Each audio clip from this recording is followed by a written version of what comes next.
Do you want it on screen sharing straight away?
Hi, welcome to my kitchen. This is the first of the Google Hangout from the kitchen table, and it's great to have you on board. So let's get right back into it. And what I would say is feed in questions. We're live, we're hanging out. This is just a chat. And so it'd be great to hear what you've got to say and make this interactive. So we've put this live link together to talk about how do you get everyone talking about your business. And this has been the main question that people have been asking me since I've been working in the industry for over 25 years. With this in mind, we have always had people coming to us and going, how do you grow your business? How do you get everybody talking about your brand?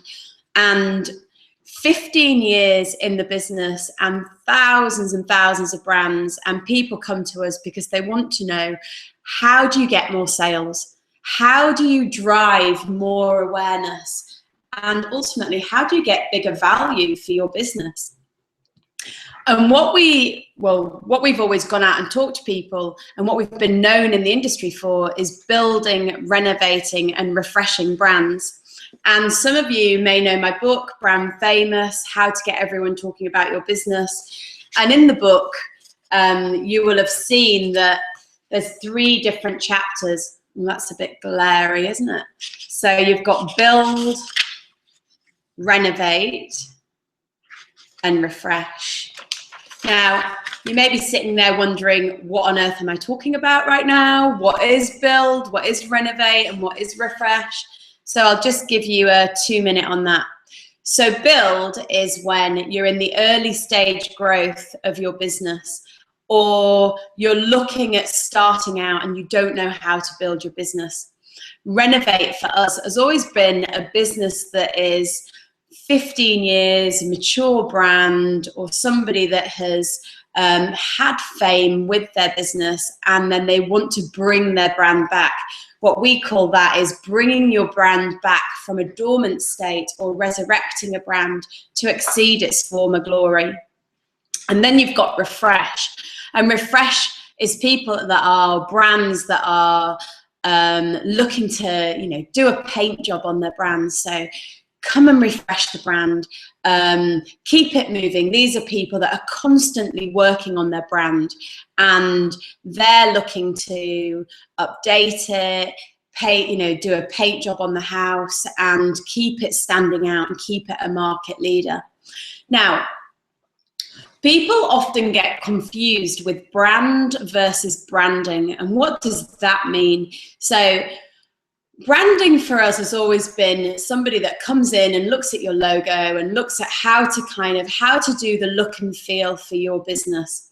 Brand for us is somebody that's going to come in and help you to look at how to position your brand in the market, how to build revenue out for your business, how to look at the channels that you're going to activate with the business, and then ultimately, how are you going to drive sales? What's the big campaign that you're going to wrap around it? Most people, when I've been working with people, whether they're in build, whether they're in renovate, whether they're in refresh, often they're looking at this and they're not sure how to grow the business. And most people go to market with their product and look at, well, I need to get sales. I need to drive sales into the business. And so I'm going to create a product and I'm going to put that product out to market. By taking that one step back and looking at, what is your brand? What's your point of difference in the market? What's the gap? What's your thing, as we call it? How are you going to stand out in a crowded market? And then what's your vision plan? How are you going to future map yourself into your gap, so that then you can create this story around that and people start to buy into your story, your pitch, your thing? So if you look at brands like Apple, if you look at brands like Virgin, if you look at all the big boys that are in the market, do they go to market with their product, or do they go to market with their brand? And that's a good question to ask yourself. We're going to look at a brand that we worked with in the renovation phase, and it was a very big brand. It's called Pringle of Scotland, and I'm going to show you that brand. And hang on.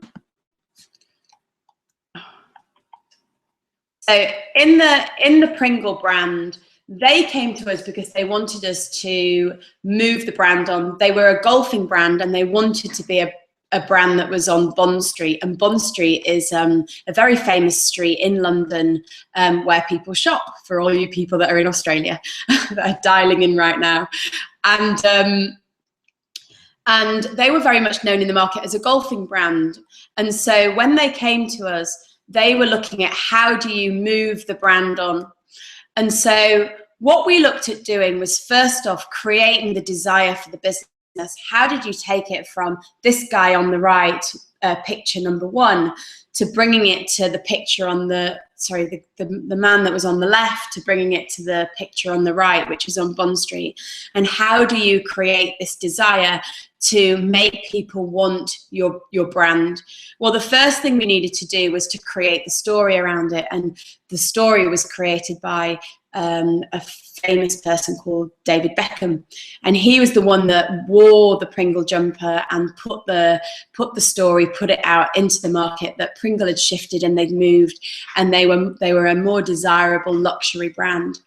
The next thing that we did was create an experience around it. So if you look at in picture 3, we created an experience where we had a big tea dance, and we had a number of different celebrities on the catwalk show, and this basically brought the brand back into the marketplace. And then what we did was we looked at a hero product and put it through halo distribution channels. And so we had a very famous model at the time model for us a limited edition range called a twin set, and we put it out to market. Now, there are a number of different steps that we created to create the desire to bring it eventually to Bond Street. And this is what those steps looked like. So how we do it is, and you might want to write this down. On the left, you'll see that we have, you get your business ready. And the first spike that you need to create in order to create the desire for your business is campaign 1, which is creating your voice. And that looks at how to create a story around the business.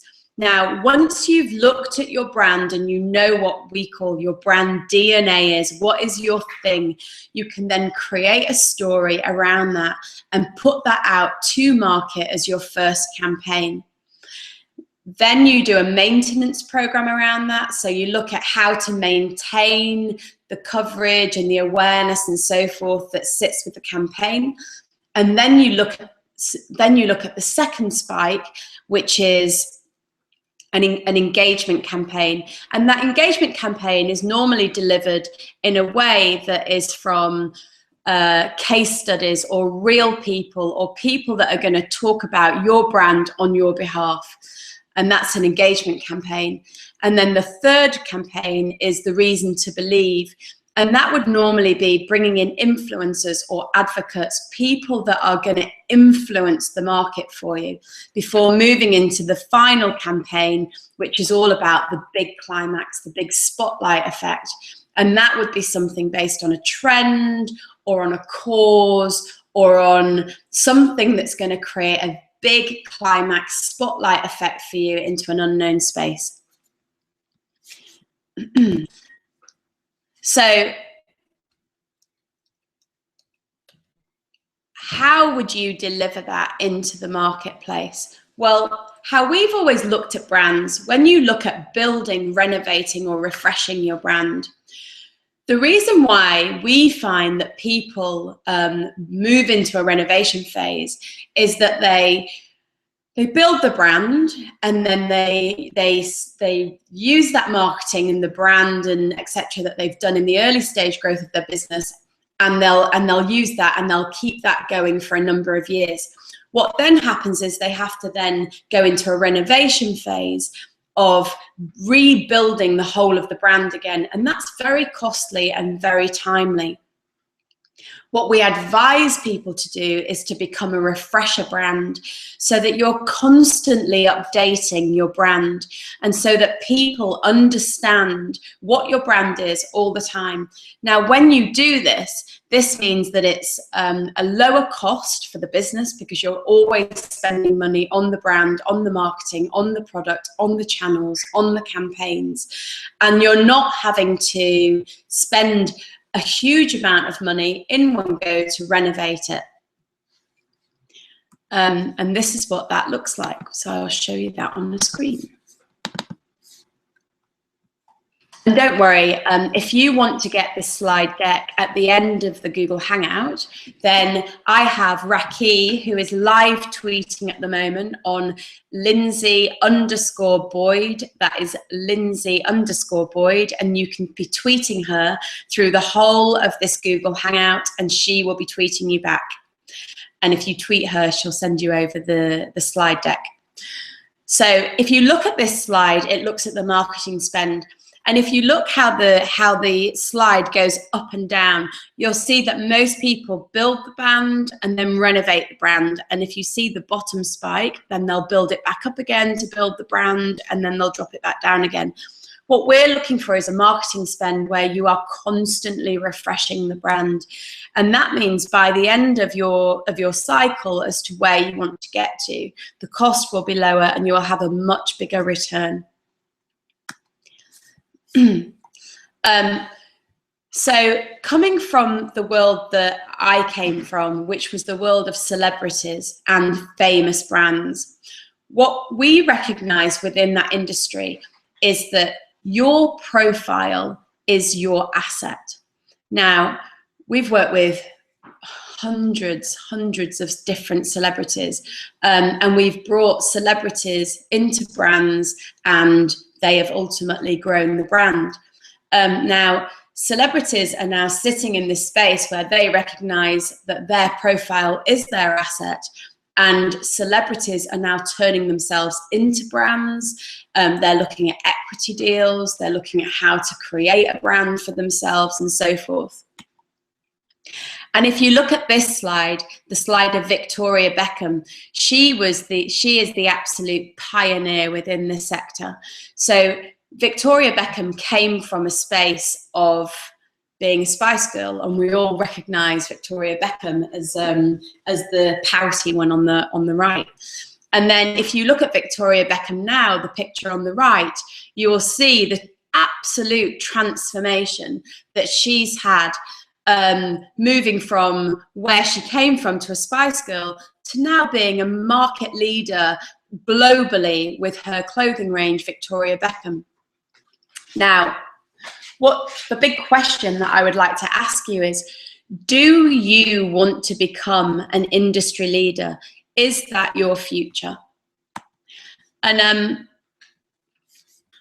if you, let me come off here. So if you've answered that question and you say to yourself, well, I'm not looking for fame, but yes, I do want to become an industry leader, then the next slide will be interesting for you. If you look at this slide, you'll see the future trends of where the landscape has come from for fame and how that could potentially look for you. So in 1995 to 2005, celebrities were the big thing. I'm sure you all remember reality TV came onto the market, and everybody was watching Big Brother. Weekly magazines, your Grazias and so forth were the big hit, and print fame was the big thing that was in the market. 2005 to 2015 moved in, and it was all about social. Bloggers and vloggers, which is where we are now. The absolute phenomena of how vloggers has hit our market, and people like Zuella are out there and are being paid millions to be able to promote people's brands. This is the era of YouTube fame. Where we're moving to is the era of Google fame. If you think about when you're going into a meeting, if you think about when you're going to an event, how are you finding out about the speakers? What do you do first when you want to know about somebody? Well, the answer is you Google them, right? So recently I spoke on stage to 250 business owners in a room, all different revenues, from early stage growth through to advanced growth. So from 1 million to 100 million, real mixture in the room. And the question that we asked on stage was, well, who's Googled people? Who's Googled the speakers? And obviously everybody put their hands up, and there was a real, there was a real buzz about it in the room. And then we said to people in the room, so who thinks they're being Googled? Deadly silence. Everybody was looking around and looking at people. And it was interesting. So we started to Google people in the room and see, who was in the room. And we had some big heavyweight business leaders in the room. And, the COO of a very big organization came up as a murderer. Somebody else came up as a cartoon character. And, it was quite funny when you were Googling people to see what people were coming out as. And at the same time, the reality is that, these people are at the head, at the front of people's businesses. And so for them to be Googled and to be seen in this way is detrimental actually to the brand. And so what we look at is this. The fact that business leaders are the new celebrities. Business leaders are the people that everybody is now wanting to know. If you look at youth and what they're looking for, they're going to TED Talks, they're looking for information in networking events. They're no longer going to, going to wine bars, they're going to networking events, they're rocking up at TED Talks, they're wanting to know information from business leaders. And this is the trend moving forwards. So you have to ask yourself, how are you showing up online? And now Google fame is not just about online. Google fame is also about offline. And it's interesting because coming from the world of celebrity and famous brands, we look at what is it that celebrities are good at? Well, celebrities are good at being social and fast and fame and activating channels and being passionate about what they do. And they're not good at building a business and being entrepreneurial and, creating product and endorsing and so forth. And the reality is that if you look at that, business leaders are good at building a business, being entrepreneurial, creating product and so forth, and they're not good at all the things that the celebrities are good at, which is social and fast and camera and fame and so forth. And so the reality is that the celebrity is now moving into the space as the business leader and creating their own brands and, owning equity in their name. And the business leaders have to move into the space of where the celebrity is, which is owning their profile and activating it so that their profile turns into an asset. Now, I've done you a screen grab of, if you want to Google me, Linzi Boyd, Linzi Boyd, you will see that what we've done is looked at the profile and how you can turn your profile into an asset so that when somebody is Googling you, they will see all the different things that you do and what you are known for. So you'll see that my book's up there, Playing the Fame Game, which is a workshop program that I've run. The middle image is of, on BBC Breakfast News. You have different talks that I'm on. You have an award that's won there in America and so forth.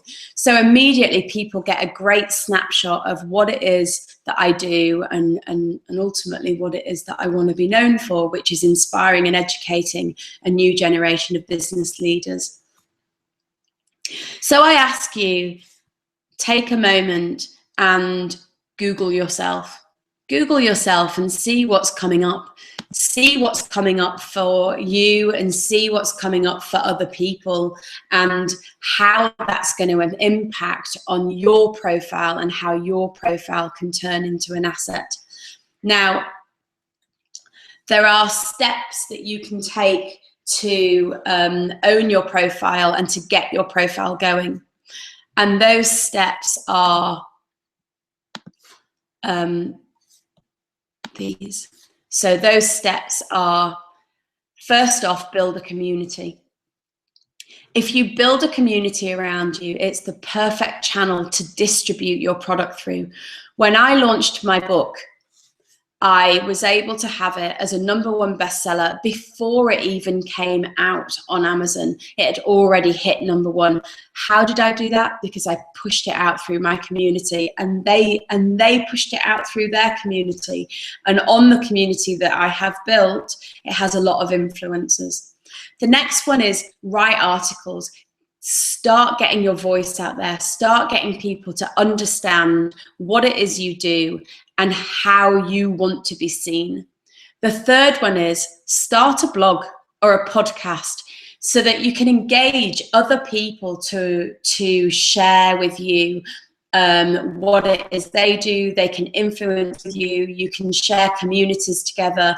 By having a blog or a podcast where other people are being interviewed on your blog or your podcast means that then you're accessing other people's channels, other people's communities as well. And the last one is videos. If you create videos, it's the most impactful way that people will be able to see you and what it is that you do. Now, I totally get that some people are camera shy and they're not that keen on creating videos. However, what I would say is if you're not that keen on creating videos, then create videos of your clients or of influencers or people that are going to be able to talk about your message. The other great way of doing it is if you go on to a business that I'm a partner in called sherlawsgroup.com. That's sherlawsgroup.com. You will see on there that we created a fantastic illustration video, an animation video that in 3 minutes tells the story of the entrepreneur's journey, and you completely engage with what the brand's about and what they want to be known for. So that is a great way of getting started. Now, when I speak on stage, I normally say to people quite provocatively, so who wants to be famous? And at that point, I hear the door creak open and a pin drop in the room. And I'm like, okay, so let's rephrase the question. Who wants to be known within their sector? And all of a sudden, people start raising their hands and going, yeah, I definitely want to be known within my sector. I want to influence my market. And then the next question is, well, who wants to be known worldwide? Who wants to have a presence? Who's got a purpose that they want to shout about? And again, most people say, yeah, that's definitely me. That's what I'd like to do. So fame is a funny word because in the market, people think, well, do I want to be famous? And is this for me? And the reality is that when you really drill down into what does fame mean for you, then you will start thinking about it in a different way.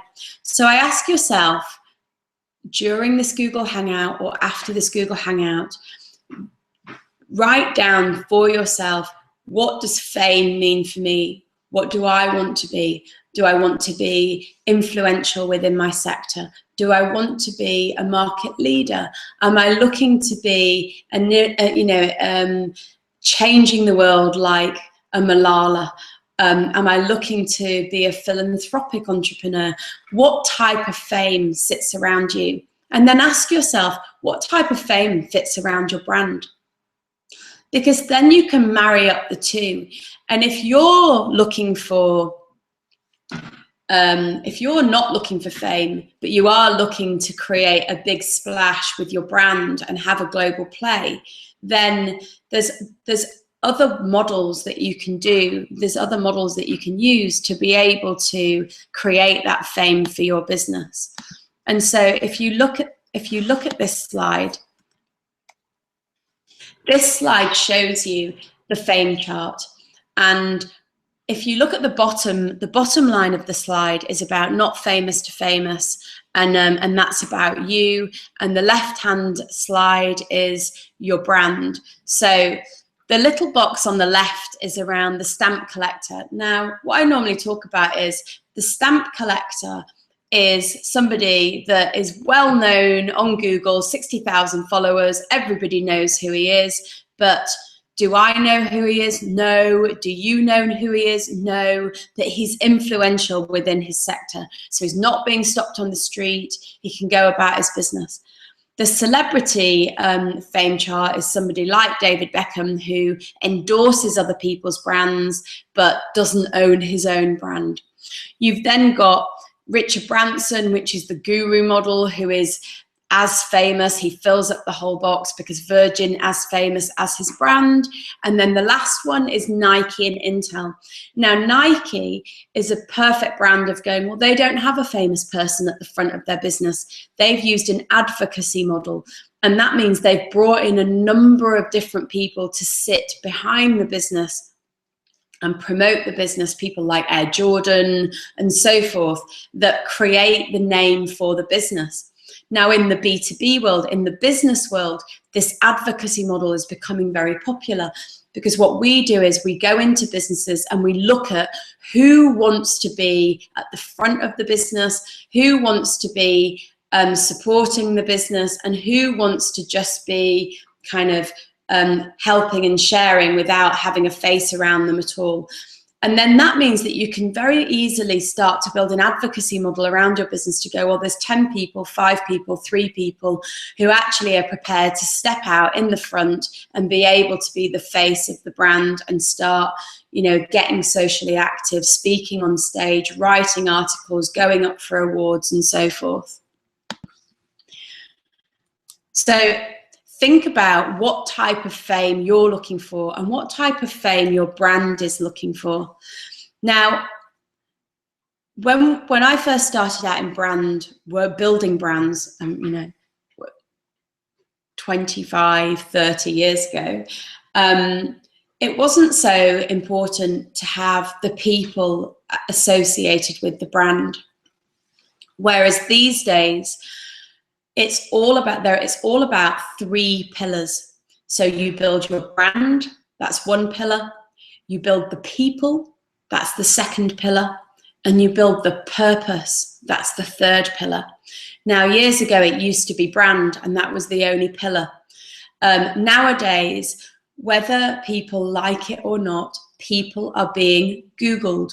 So the other thing is that people buy into people, and they want to see the authenticity that sits behind the brand.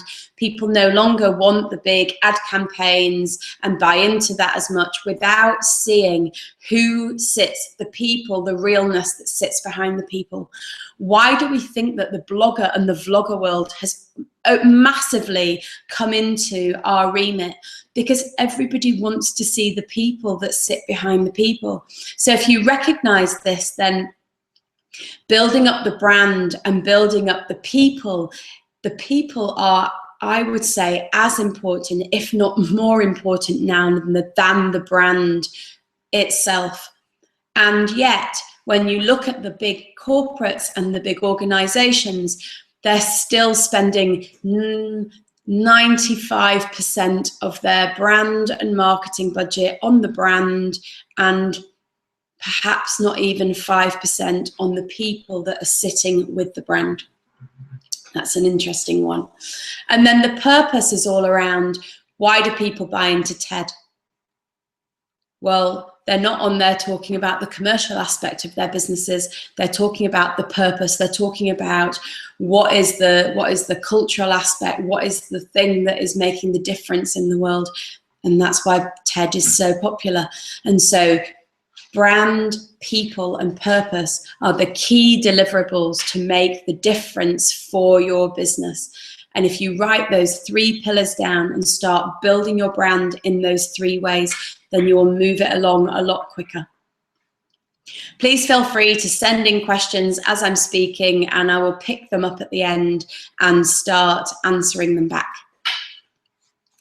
So if you look at this slide, based on that conversation that we've just had, you'll see that you've got you on the left, and that's about creating your Google fame first. And Google fame is not a social, this is not about a social plan. Yes, there's social media incorporated into this, but this is about an omni-channel.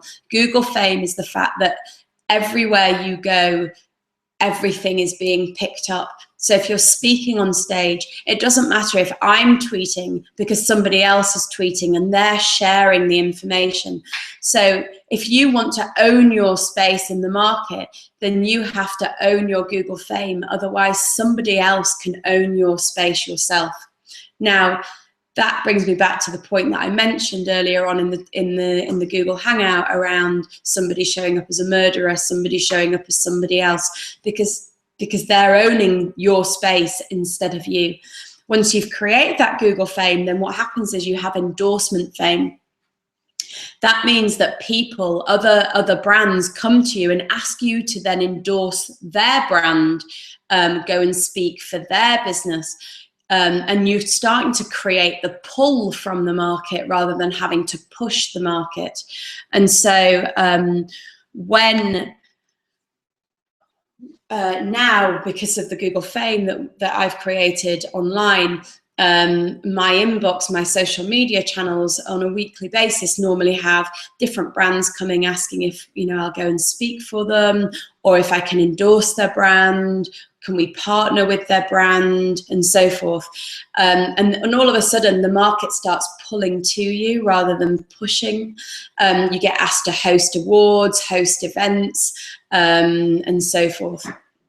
Now, can you imagine what that does for your energy? So you're not out there at 9 o'clock in the morning having to push all the time and go and try and get clients and try and get speaking stuff. All of a sudden, the market's coming to you. So you wake up in the morning, you have a nice lie in, you're eating your breakfast, you open up your email, and there you are. You've got 10 people wanting to work with you. You've got a couple of people wanting you to speak at their conference, and so on. So this is all about endorsement and building your brand. The third thing on the ladder was around advocacy. So normally what happens once you've got endorsement is you start having a natural advocacy model where you're then associated with other business leaders that are in the same ilk as you, and you're asked to then go and be part of an advocacy model with other people. Richard Branson does this well, where he pulls in other leaders like Tim Ferriss and Marie Forleo and so forth, who are massively famous in their own right, and at the same time they build this advocacy model to pull the market to them. And then the last one is guru fame. And you don't have to go to guru fame. You can stop at any point that you want. So if you're looking for influencer fame, then you just stop at the endorsements area, and you decide where you want your fame to go. If you then look at, if I can pull the ladder back up. If you then look at the brand side, you'll see on the brand side, we're looking at local fame. So how do you build local fame? How do you build international fame? So I worked with a client who started out with a workshop program for PTs and so forth here in the UK. He then created a book, and all of a sudden the book made a big stir in the market. He self-published it, and it built him international fame. So now he has workshop programs running in Australia and Canada and so forth. The next step for him is global fame. Global fame means that you're in more than kind of 5 countries. Global fame means you start to have a bigger presence. And then household name means that everybody knows who you are. And yet again, you can move up these ladders at your own pace. There's no person saying to you, this is how you have to do it. You have to be a household name and you have to be a guru model. You decide on where you want to play. So the last slide I'm going to talk to you about is the key slide for this talk that will show you the 5 steps to create, to get everybody talking about your business. And these are the 5 steps that are very much in the book and are outlined. So you know, we do have a workshop program running. We do have the School of Brand Fame, and you know, we are launching that in Australia in October, and it's running here in London. And at the same time, if you are looking for, you know, if you're looking to get going and you can't get to a workshop program, the book is packed with games and knowledge, all the information that you will require to get going with your brand. And in here, it's got in the 5 steps. Most of the book is written about the 5 steps. So let me show you an overview as to what those 5 steps look like. So if you see here, on the left, you'll see the 5 steps are brand, so product, channel, campaign, and commercials. Now, why those 5 steps? Well, as I mentioned to you, I started at the age of 18, owning my own retail shop, and I saw and I learned about retail. And within that retail shop, I had quite a famous footballer's wife work for me. And I saw the power of what celebrity could do for your business, and how literally by having influencers coming into the shop, my product sold out. And it was the power of the brand. From that point, at the age of 20, I sold that business, and I decided to set up with a partner who was a very famous shoe designer at the time, and we set up a footwear brand and spotted a gap in the market and filled the gap and launched a shoe brand. Now, the shoe brand ended up being in 7 distribution channels, in the Design Museum as Design Classics, and we sold the business to Caterpillar at the age of 24, sorry. And then from that point, I then had an agency called Surgery that built, renovate, and refresh brands for 15 years and worked with thousands of brands. Now, this process was built off working with these thousands of brands, and it was tried and tested, and we knew that how to build a brand was very much delivered in these 5 steps. So the first thing you had to do was look at the skill set that sits within your business. When you're looking to build your brand, you need to discover what is the brand. What are you and what are you not? And what do you stand for and what do you want to be known for? Now, in the book, there is a whole chapter that talks about this. And so we've given you the game that you can play to be able to work out what your brand is.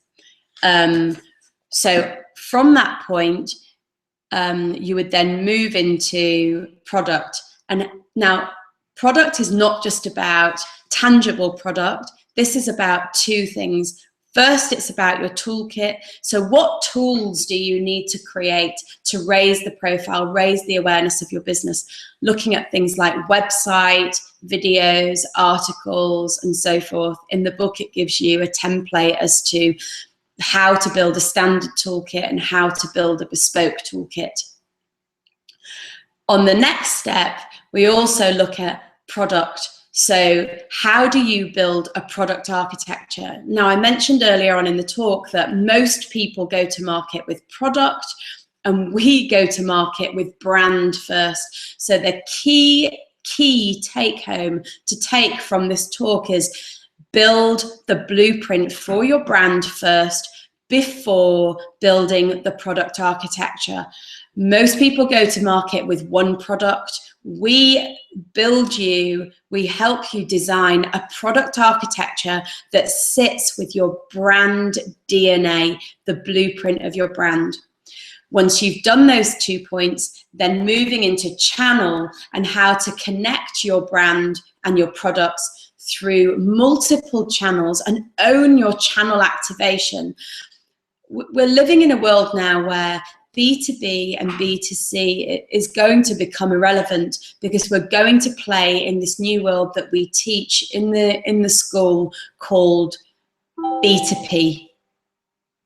B2P is around business to people, and What that looks like is around owning your own channel activation. Because of digital, you no longer have to go through other businesses or other channels to sell your products or your services. What you can now do is build a channel activation where you can own all the different channels. The next one is campaign. So how do you communicate your campaign? And this is done through a 360-degree campaign that we run, looking at multiple touch points rather than one. So a touch point is something where somebody used to go to market and just put it through traditional press. What we look at is how do you get different touch points to engage with your client so you will sell more product. The main thing around campaigning is to drive sales. And ultimately, once you've driven the sales, you create a spike, it drives the awareness to create a bigger value for your business. And then the last one is commercials. How do you evaluate your business so that you know the ROI and the KPI that sits within your business, so you know, well, if I'm going to spend that amount of money, what is the return that I'm going to get on that? So they are the 5 steps that you need to deliver. Now, I'll bring the screen back up for you so you can see it. The key thing that you need to do, the one key thing that you need to do for each one of those steps is, for the brand, you need to create a storyboard. In order to have a storyboard, it tells the message of your brand. Remember earlier on in the talk, I talked about sherlawsgroup.com.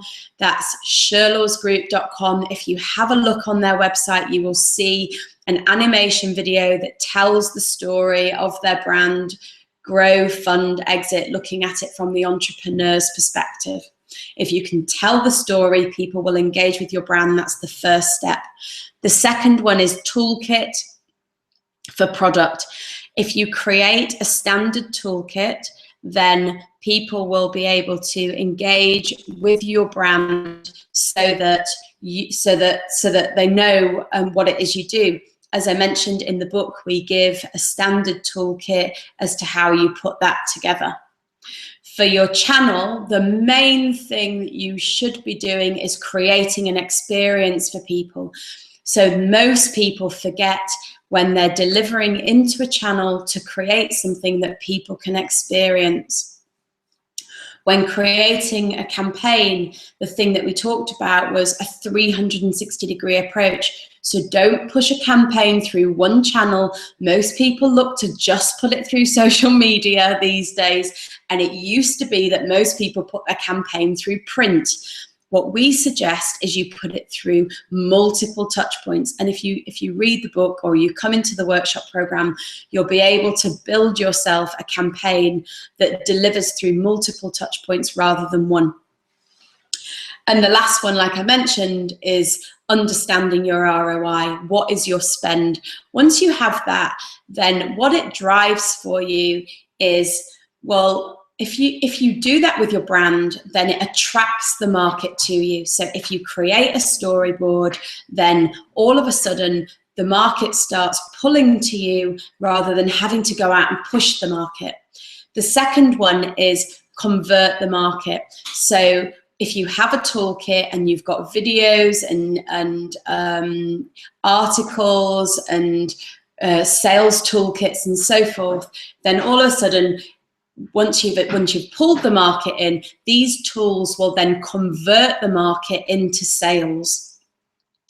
The third one is channels. Well, if you open up your channels and you create an experience for people to engage with you, it will speed up the relationship build that you need to be able to convert into sales.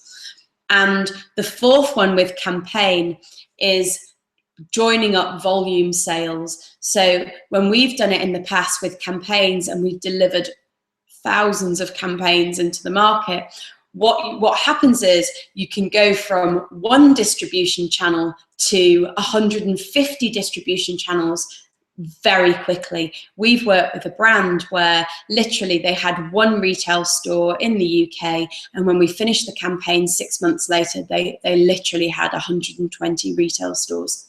And if anybody's interested in seeing that case study, then you can tweet Raki, or you can tweet Linzi_Boyd, and Raki will send you the case study. And the last one is commercials. If you know your numbers. Now look, people shy away from numbers, especially creative types like myself. Yet I've put myself in situations, I have brought people around me who will teach me the numbers. And if you're struggling with the numbers, then Sherlaw's group is an incredible way of being able to understand the numbers and the functionality that sits within your business. What does this do for you? Confidence. It provides you with that absolute confidence that you need to grow that business, because without having the numbers and without knowing what you're spending your money on, then you won't spend the money. So that's my key chart. That's my key delivery for how to get everybody talking about your business. I'm going to show you that. I'm going to show you the grid again, just so that you can see it and take a note of it. This is the key chart. These are the 5 steps. This is the thing that we talk about, building a brand. This is the difference between building a brand and branding. This looks at how to build revenue lines, how to open up a channel, how to build the awareness, but ultimately to drive it from the brand perspective so people understand your story. And the quick 5 steps of the whole talk that we spoke about is point number 1, build a famous brand. Know what fame looks like for you. The second step is the steps to marketing spend. Become a refresher brand rather than being a brand that is a renovation brand that is looking to that builds the brand and then runs it out. Understand your steps to the marketing spend and become a refresher brand. So that's step 2 and step 3. The 4th step is build a detailed plan. When we talk about building brands, we build a detailed plan around each of the 5 steps so that you know what it is you're delivering. And then the 5th step is link fame to your brand. That means brand, person, and purpose, the 3 pillars that we spoke about. So what I will say to you is that when the CEO feels confident, when the CEO understands how to jump, and they really get engaged, when the business owner engages with the plan, the business always jumps with it. So I will answer questions now. If you want to ask any questions, then feel free. Or if you're feeling shy about that, then tweet Raki on Linzi_Boyd, and we can be tweeting you back live to be able to answer any questions.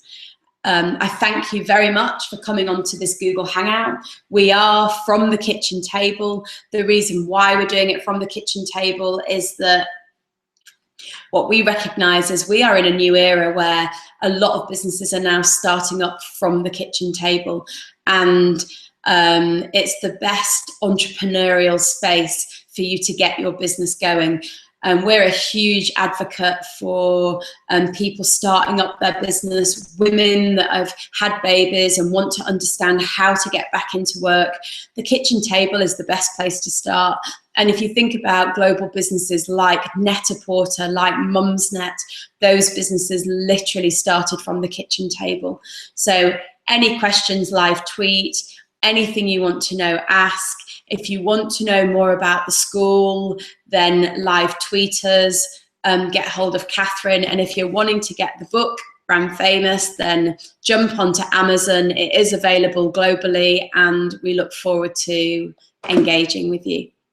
So thanks for coming on the school, and thanks for coming on Brand Famous.